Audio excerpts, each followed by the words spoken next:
Through the fall of 1944, the Allied armies pushed the Wehrmacht back to the very ramparts of Germany.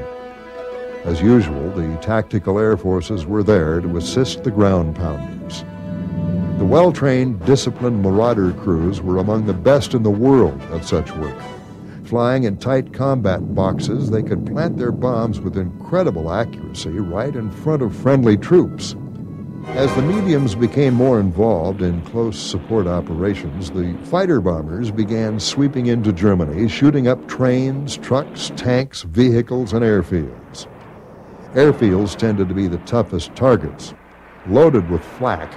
It took courage and disciplined teamwork to knock out a German airbase. We were strafing an airdrome, and I don't know what it was, went right through the back of my plane, right about a yard behind my head, left about a 4-inch hole. But they have to set those things for certain distance. And this one didn't explode when it hit me. It went through and then exploded beyond me. Left about two 4-inch holes in the plane, right behind me. It had been a little yard forward to blow my head off. We were going across an airdrome, and you got to be careful going across the airdromes. You got to be in formation. Don't lag behind, or you'll get shot down.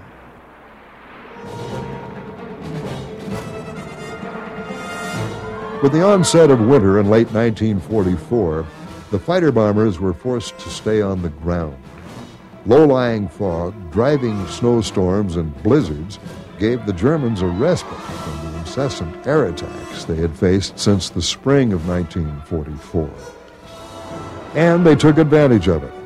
On December 16, 1944, the Germans launched their last major offensive against the Western Allies. Codenamed Autumn Wind, the attack struck in the Ardennes forest, a weak point in the American lines. Initially, the offensive, which became known as the Battle of the Bulge, drove the Americans back. With bad weather protecting them from air attack, the panzers drove on through Belgium, hoping to cross the Meuse River and capture Antwerp.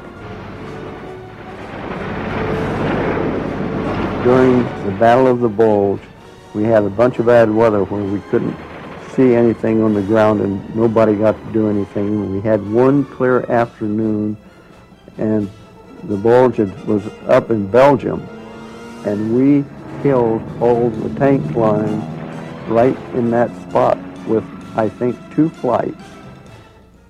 And they couldn't get through the tanks there, and finally they split and went out in a Y. Well, this is wonderful because once they were split, they were only half force. They were much easier to handle, and we got them turned down in a hurry.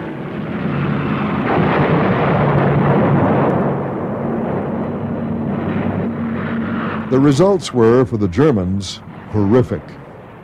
Carefully hoarded vehicles, supplies, infantry battalions, and artillery guns were caught in the open and smashed to ruin.